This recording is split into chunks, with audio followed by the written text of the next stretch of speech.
ప్రభుత్వ ఉద్యోగ నియామకాలు చేపట్టడం ద్వారా ఈ దేశానికే తెలంగాణ రాష్ట్రం ఒక మోడల్గా నిలబడ్డది. ఒక బాధ్యతను భావోద్వేగంతో మేము నిర్వహించినము. అన్ని పరీక్షలు పద్ధతి ప్రకారం నిర్వహించినాం. ఒకప్పుడు ఉద్యోగ నోటిఫికేషన్ల కోసం ధర్నాలు జరిగేటి, నిరసన తెలిపేది నోటిఫికేషన్లు ఇస్తారా అయ్యారా. నేను వచ్చిన తర్వాత మీద నోటిఫికేషన్లు ఇస్తే మీరు ధర్నాలు చేయమొదలుపెట్టారు. ఇన్ని నోటిఫికేషన్లు ఇస్తే ఎట్లా కొన్ని ఆపునరని అశోక్ నగర్ చౌరస్తలో ధర్నాలు జరిగినాయి. రేవంత్ రెడ్డి నువ్వు రా అడికి అన్నారు. ఉద్యోగ నోటిఫికేషన్లు ఇచ్చేది నేను, చదువుకోండి మీరు, పోటీ పరీక్షలు రాయండి అని మన పిల్లలకు విజ్ఞప్తి చేసిన.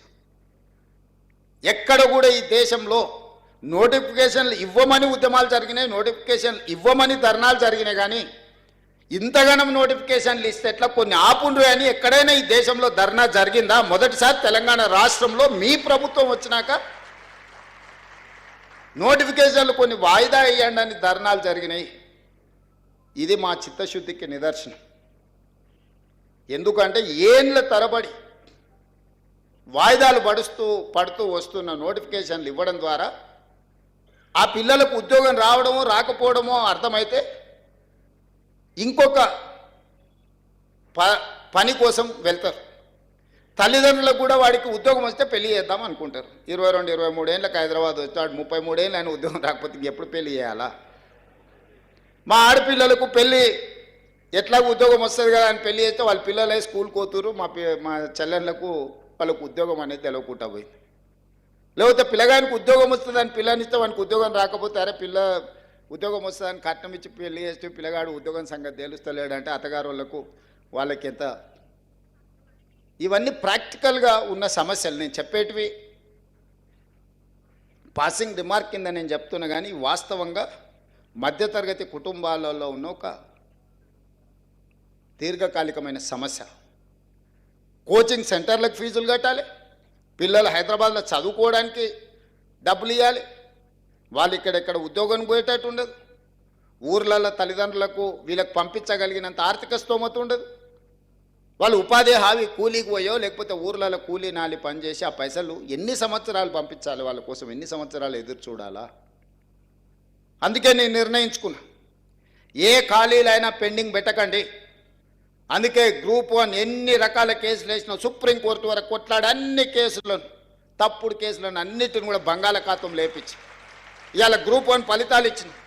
ఉమ్మడి రాష్ట్రంలోనే స్వతంత్రం వచ్చినప్పటి నుంచి 563 గ్రూప్ 1 పోస్టులు ఎన్నడివ్వలే. ఇవాళ మన ప్రభుత్వం 30 రోజుల్లో 563 మంది గ్రూప్ 1 పోస్టులను మనం నియమించుకోబోతున్నాం.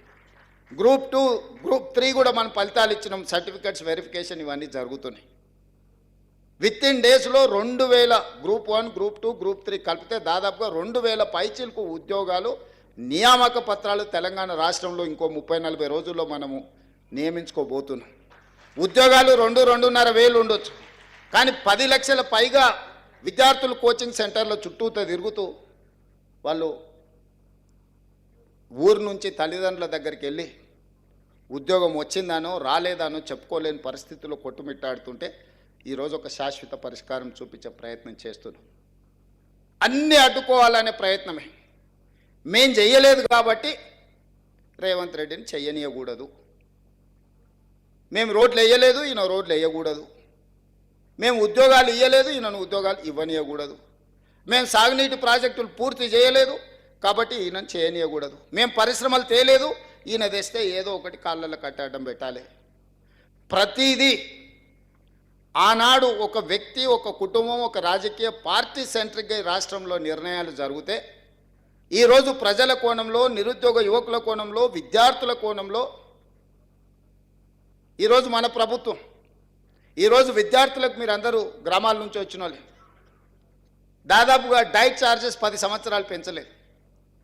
నేను 40% డైట్ ఛార్జెస్ సింగిల్ స్ట్రోక్లో నేను ఇచ్చిన. కాస్మెటిక్ ఛార్జెస్ హాస్టల్లో ఆడపిల్లలు ఉంటారు, పేదోళ్ళ పిల్లలు ఇంటి దగ్గర తల్లిదండ్రులను అడగలేరు. చిన్న చిన్న సబ్బు కాడి నుంచి మొదలు పెడితే చిన్న చిన్న కాస్మెటిక్స్ని అడగలేరు. 200% 20 ఇయర్స్ నుంచి పెండింగ్ ఉంటే నేను 200% కాస్మెటిక్ ఛార్జెస్ పెంచి ఎవ్రీ మంత్ గ్రీన్ ఛానల్ వాళ్ళకి పేమెంట్లు ఇచ్చిన. ఈరోజు దాన్ని స్ట్రీమ్ లైన్ చేసిన. ఇంటిగ్రేటెడ్ రెసిడెన్షియల్ స్కూల్స్ మేము ఎస్సీ ఎస్టీ బీసీలకు రెసిడెన్షియల్ స్కూల్స్ ఓపెన్ చేసినామని 7 ఉన్నాయి. అవి ఐ 2000 మంది విద్యార్థులు ఉంటే 10 బాత్రూములు కూడా లేవు. ఒక్కొక్క బాత్రూమ్ దగ్గర 500 200 మంది పిల్లలు క్యూ కట్టే పరిస్థితి. అక్కడి నుంచి ఈరోజు ప్రతి నియోజకవర్గానికి ఒక young India integrated residential schools 20 నుంచి 25 ఎకరాలలో 200 కోట్ల రూపాయలతోటి మన సింగిల్ అనుమతించిన 11,000 కోట్ల రూపాయలు మంజూరు చేసి గ్రీన్ ఛానల్లో కలెక్టర్ల ఖాతాలు ఆల్రెడీ నగదు కలెక్టర్ ఖాతాలు నిధులు పెట్టేసిన. రేపు పొద్దుగాలే బిల్లులు వచ్చినాయి రాలేదని కాంట్రాక్టర్లు పని ఆపితే పిల్లలకు నెక్స్ట్ అకాడమిక్ ఇయర్ లోపల ఒక మంచి ఇన్ఫ్రాస్ట్రక్చర్ ఇవాళ కార్పొరేట్ లెవెల్లో వాళ్ళకు విద్యను అందించడానికి. అదేవిధంగా స్కిల్స్కి సంబంధించి యంగ్ ఇండియా స్కిల్స్ యూనివర్సిటీ ప్రతి సంవత్సరం 1,10,000 మంది ఇంజనీరింగ్ విద్యార్థులు పాస్ అవుతున్నారు తెలంగాణ రాష్ట్రం.